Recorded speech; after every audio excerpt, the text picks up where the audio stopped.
Assalamualaikum warahmatullahi wabarakatuh. Pemirsa yang budiman, alhamdulillah rabbil alamin.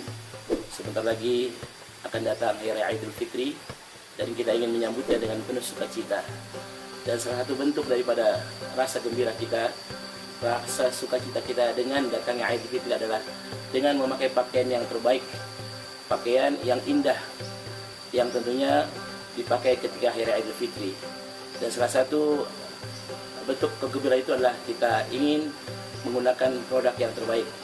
Saya ingin memperkenalkan salah satu pakaian yang terbaik yang bisa kita pakai dan kita gunakan di Hari Raya Idul Fitri, yaitu salah satunya adalah produk dari Habatex yang insya Allah sangat layak dan sangat pantas untuk dipakai di Hari Raya Idul Fitri.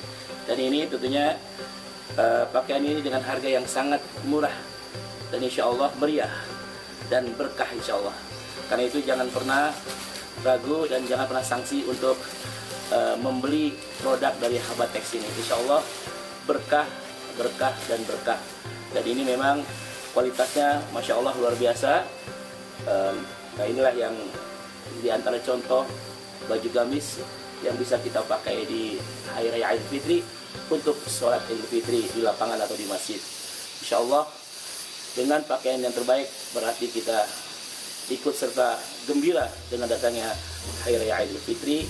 Dan insya Allah apapun yang kita pakai dan itu untuk ibadah akan bernilai ibadah di sisi Allah Subhanahu wa Ta'ala. Amin ya rabbal alamin.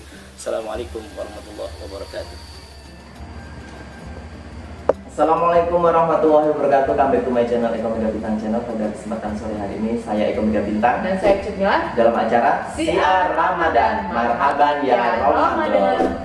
Assalamualaikum warahmatullahi wabarakatuh Ustaz. Waalaikumsalam. Mbak Mila, assalamualaikum. Waalaikumsalam warahmatullahi wabarakatuh. Gimana kabarnya ini semuanya? Alhamdulillah sehat. Ya. Mas Eko gimana, sehat juga? Alhamdulillah hari ini Ya. sangat sehat ya. Hari ini kita kedatangan Ustadz siapa? Ustadz Jainal Ridho SAG. Jangan salah sebut lagi. Ya, berkesempatan sore hari ini ada Ustadz, alhamdulillah udah hadir di studio kami ya Ustadz. Terima kasih atas kehadirannya. Selalu buat pemirsa ya, selalu buat pemirsa yang di rumah, yang ada di studio. Kalau nggak ada Ustadz kayaknya sepi di acara Ramadan kita ya Mila. Iya.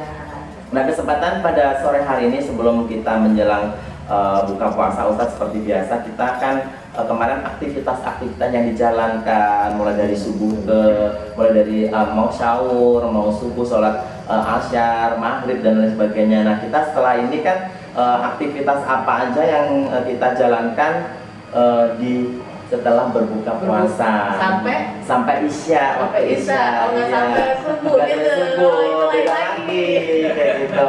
Iya. Jadi buat pemirsa yang ada di rumah, Ustaz Jainal Ridho ya, maaf salah sebut lagi.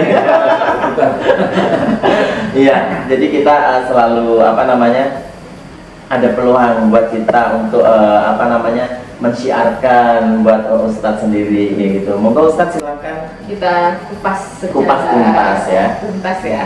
Baik pemirsa yang dirahmati Allah, pertama kita doakan dulu nih sahabat kita nih Mas Eko dan Mbak Mila, semoga mereka yang selalu menemani kita bersama diberikan kesehatan, Amin ya Amin. rabbal diberikan alamin. kemudahan dalam urusan dunia akhiratnya. Juga pemirsa tentunya semoga kita juga diberikan kesehatan.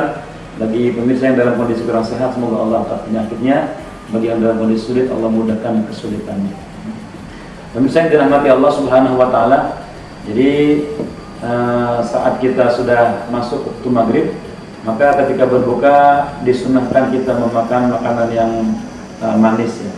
Kemudian jangan sampai kita terlalu kenyang. Ini kebiasaan kita nih. Ini ada istilah dendam. Karena siang hari tidak makan dan minum selama kurang lebih 12 jam, maka dia dendam. Itu bukannya dengan hal-hal yang dia pengen tuh. Apa aja dia beli. Padahal kalau kita udah buka tuh baru makan 2-3 aja rasanya udah kenyang. Lapar mata ya. Lapar mata. Jadi pemirsa hindari lapar mata tadi agar tidak mubazir. Kemudian setelah kita berbuka, maka diupayakan, ini amalan yang sering kita lupakan. Upayakan setelah kita berbuka hanya untuk membatalkan puasa, kita bersegera menuju ke masjid Mas Eko. Yang penting kita udah batal puasa aja dulu ya. Puasa, ya makan kurma dengan makan makanan ringan lainnya. Setelah itu kita menuju masjid terlebih dahulu. Kita sholat maghrib berjamaah, kita kerjakan qobliyah ba'diyah, kita pulang baru kita santap jasmani berikutnya. Mungkin ada yang biasa langsung makan, setelah itu ada juga yang mungkin istirahat dulu. Bagi yang langsung makan tentunya diingatkan juga jangan terlalu banyak, sebab setelah kita berbuka nanti ada kegiatan berikutnya, kita akan melaksanakan sholat sunnah tarawih. Ini nggak kebayang kalau kita makannya dipenuhi perut kita. Nggak bergerak. Nantinya. Memang dalam makan itu kita bagi tiga, ada sepertiga untuk makanan, sepertiga untuk air, dan sepertiga untuk udara. Jangan dipenuhi dengan makanan semua tuh perut kita, nanti ngap. Akhirnya kalau udah ngap, kita malas untuk bergerak, punya senderan aja tuh nanti kita. Akhirnya sender-senderan lama-lama lari ke mata. Jadi ujungnya tidur kita nanti. Makanya pemirsa, setelah maghrib, bagi yang ada waktu luang kita gunakan untuk tilawah Quran. Ada lagi saya menganjurkan kepada pemirsa untuk kita memperbanyak membaca Al-Quran. Di sela-sela ada waktu luang kita gunakan untuk membaca Al-Quran. Insya Allah berkah kita membaca Al-Quran. Kemudian masuk waktu Isya, dan ini juga untuk waktu Isya kita melaksanakan sholat berjamaah di masjid dan pemilah ya. Ini biasanya perempuan juga nggak mau ketinggalan nih, dan ini boleh dikerjakan berjamaah ya tarawih. Ini sholat sunnah yang hanya dikerjakan di bulan Ramadan. Tidak boleh kita kerjakan sholat tarawih di luar bulan Ramadan karena tidak ada anjurannya. Jadi kita sholat Isya 4 rakaat, kemudian kita kerjakan qobliyah ba'diyah, disambung dengan sholat sunnah tarawih. Harapannya kita puasanya di siang hari pun, dan kita kejar di malam hari dengan qiyamul lail, di antaranya sholat tarawih. Jangan sampai bolong nih. Teknisnya bisa kita berjamaah di masjid kalau keburu. Kalau kita memang sibuk kerja, maka kita bisa kerjakan di rumah kita masing-masing secara mandiri. Ya. Terus gini Ustadz, saya ada pertanyaan, di mana sholat tarawih ini kan biasanya seorang pekerja yang tadi barusan Ustadz bilang, kalau nggak bisa menjalankan sholat tarawih itu nanti bisa dijalankan dengan sholat mandiri di rumah kayak gitu. Karena kan seharusnya laki-laki harus diwajibkan untuk sholat sunat tarawih kayak gitu. Di saat ada kesibukan yang memang benar-benar kita nggak bisa jalankan, itu bagaimana Ustadz? Nggak bisa dengan nggak bisa di masjid atau di musola dan tidak di rumah, dan karena dengan kondisi sudah sibuk, capek dan sebagainya, apakah itu tidak menutupi itu kita mah harus jalankan karena di bulan suci Ramadan ini gitu.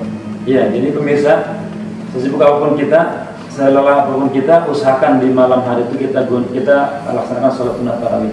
Makanya ada panduan kita bisa mengerjakan 8 rakaat, 3 rakaat dengan ditambah 3 rakaat itu jadi 11 rakaat. Iya. Alhamdulillah. Boleh juga kita kerjakan 20 rakaat dan ditambah 3 witir. Jadi 23 rakaat. Jadi semuanya benar ini. Rasulullah mengerjakannya biasa 8 rakaat. Ya, tambah 3 witir jadi 11 rakaat. Berarti 2 rakaat sampai 4 kali ya Ustaz, kalau yang 2 rakaat salam sampai 4 kali, jadi 8 rakaat dan 3 witir. Betul. Gitu. Dan witir ini soal Ustadz dengan saya mau bahas soal witir nih Ustadz, karena kan biasa witir itu adalah pertama 2 rakaat dan 1 rakaat di rakaat terakhir. Apakah bisa selain biar tidak ganis juga?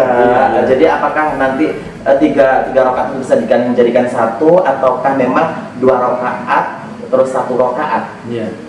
Jadi pertama witir itu pengertiannya ganjil. Jadi kenapa? Karena memang 3 adalah angka ganjil. Ya. Teknisnya ada yang mengerjakan 2 rakaat salam lalu 1 rakaat salam. Ini yang dikerjakan. Ada juga yang mengerjakan langsung 3 rakaat sekali salam. Jadi semuanya betul dan semuanya boleh. Boleh kita kerjakan 2 rakaat dulu baru salam, baru 1 rakaat, baru bisa. Kemudian kita kerjakan 3 rakaat langsung salam. Jadi bisa. Ini memudahkan bagi kita untuk melaksanakan sholat sunnah witir. Ya. Terus ganjil ganjil ya. Itu Mbak Mila itu istilah kalau sholat witir kita juga ganjil, dan sholat witir ini bukan hanya dipakai setelah sholat tarawih ya Ustadz. Jadi setiap hari itu memang diwajibkan dan disunahkan untuk sholat witir ya seharusnya ya. Jadi memang witir itu adalah penutup dari sholat malam sebetulnya. Ya. Jadi kalau kita di luar Ramadan, kita kerjakan sholat witir minimal 1 rakaat. minimal 1 rakaat masih kan ganjil tuh. Oh ganjil ya. Iya, 1 rakaat kita kerjakan kalau memang di luar bulan suci Ramadan. Oh iya. Nah, ini adalah sholat penutup dari sholat sunnah di malam hari. Iya. Nah, kalau kita udah sholat tarawih, sholat witir selesai, maka inilah waktu kita untuk beristirahat. Iya. Mungkin bagi kita di siang hari lelah karena kesibukan dan aktivitas, maka kita tidur lebih awal. Tujuannya apa, pemirsa? Agar nanti kita ketika bangun sahur itu mudah. Sebab nggak terbayang kalau kita tidur jam 12, bangunnya jam 3 kayaknya berat dan makan. Mungkin Mbak Mila ada yang mau disampaikan lagi tentang sholat. Balik ke tadi ya, setelah berbuka puasa gitu kan. Gini Ustadz, nggak harus kan kita berbuka. Contohnya kita nih berbuka nih yang udah yang manis-manis ya, sedikit dulu gitu biar supaya nggak terlalu kenyang. Kan nggak harus ke masjid juga gitu Ustadz. Pastinya bisa juga kan sholat di rumah dulu gitu. Nah habis itu berbuka dengan santapan yang agak berat. Dan setelah itu taraweh gitu Ustadz. Boleh kan seperti itu? Ya, sholat rawatib itu sholat yang fardu boleh dikerjakan di rumah, boleh di masjid. Tapi kalau bicara amalan yang lebih utama kita kerjakan berjamaah. Ini buat laki-laki ya Pak. Iya, tadi saya ngomong seandainya laki-laki. Oh iya, laki-laki juga. Laki-laki lebih utamanya di masjid. Sebab nanti dari sisi pahalanya itu beda jauh. Kalau kita kerjakan di rumah sendirian, itu pahalanya cuma satu. Tapi Kalau kita berjamaah 27 derajat. Masya Allah. Ya kalau kita mengejar apa namanya waktu ya mungkin. Maksudnya pahala kita. Oh iya, Ayo ke masjid kayak gitu. Tapi ya kalau bisa kita pilih ya pemirsa, kita pasti yang milih yang 27 dong. Iya, gitu. cuman kalau masjidnya jauh gimana?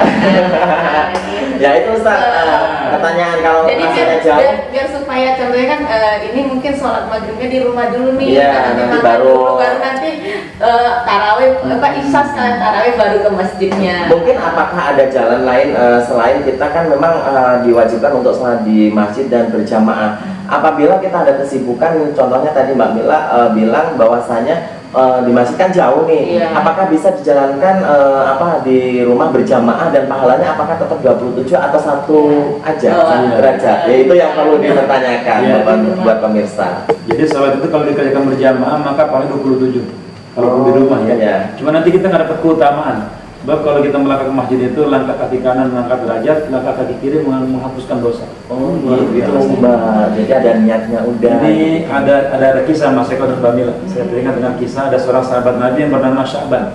Ini beliau biasa sholat ke masjid itu ada di pojok masjid. Suatu saat Nabi tidak melihat beliau di pojok masjid. Lalu beliau tanya, wahai sahabat, adakah yang tahu kemana kabar Sya'ban hari ini nggak sholat subuh? Maka ada sahabat yang tahu, ya Rasul, kami tidak tahu. Lalu Rasul tanya, adakah yang tahu rumah Sya'ban? Saya tahu ya Rasulullah. Maka Rasul dan sahabat yang tahu itu datang ke rumah Sya'ban. Setelah sholat subuh selesai, malam agak siang, setelah isyraq selesai, beliau ke rumah Sya'ban. Sampai di rumah Sya'ban, beliau ketok pintu, ternyata keluar istrinya. Lalu bertanya, Bu, kemana hari ini Sya'ban tidak sholat? Maka istrinya bilang, ya Rasulullah, suamiku tadi meninggal sebelum subuh. Lalu ya Rasulullah, kami anehnya apa? Sebelum meninggal itu beliau mengucapkan 3 kali aduh. Kalau bisa kita aduh ya, aduh 3 kali. Lalu kata Rasulullah diberitahu bahwa ibu ketahuilah bahwa tadi suami ibu ketika akan meninggal itu sedang sakarat. Lalu perlihatkan dulu dia pernah akan ke masjid itu berjumpa dengan seorang yang kedinginan karena dingin sekali, dan dia dari rumah sudah mempersiapkan baju dengan tebal, beberapa lapis dia pakai. Nah, lagi di perjalanan bertemu orang yang kedinginan, maka diberikan baju yang biasa aja, baju yang agak tipis tuh untuk orang. Lalu itu sama-sama ke masjid dan sampai ke masjid. Nah ketika itu diperlihatkan, oh ternyata besar sekali pahala memberi baju orang yang akan ke masjid kedinginan. Aduh, kenapa tidak saya kasih yang bagus? Kenapa saya kasih dia yang biasa, saya pakai yang bagus? Kenapa saya kasih dia yang tipis, saya pakai yang tebal? Gitu. Jadi dia menyesal karena tidak memberikan yang terbaik. Aduh yang kedua, kata Rasulullah, ini dia aduh pernah di tengah jalan bertemu orang yang kelaparan, dan dia pun sama-sama lapar sebetulnya. Ini punya 1 potong roti dan dibagi 2. Jadi berbagi, ini buat sebelah buat saya, sebelah buat anda, silakan ditonton agar menghilangkan lapar kita. Tapi ternyata pas dia meninggal itu akan sakarat, diperlihatkan begitu besar pahala berbaginya. Masya Allah. Akhirnya, aduh menyesal kenapa saya tidak beri semuanya waktu itu. Dan yang ketiga adalah dari rumah Sya'ban ke masjid itu jauh sebetulnya. Ini beberapa kilo. Dia jalan tiap hari. Nah ketika sakarat itu diperlihatkan betapa besar langkah kakinya menuju ke masjid itu pahalanya.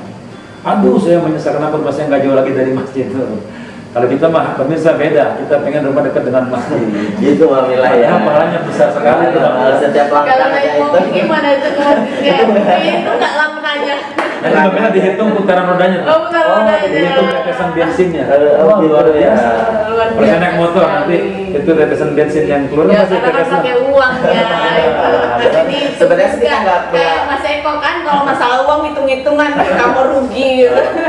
Jadi Ya, yang Maha Kuasa itu udah paham, udah ngerti ya. apa take and give-nya terhadap kita gitu. Ya tapi kalau untuk masalah ibadah kita nggak hitungan dong kayak gitu. Iya emang kan Iya. makanya itu dia kan udah mengerti yang Maha Kuasa ini gitu, Iya. nggak perlu ibaratnya dia tuh memikirkan hal-hal oh dia udah beli bensin ini udah dari dia gitu. Iya. Pemirsa ini perlu kita tahu di masa kini Iya. tidak pernah hitungan dalam beramal ya, dalam beribadah, dalam berinfak dan bersedekah ya.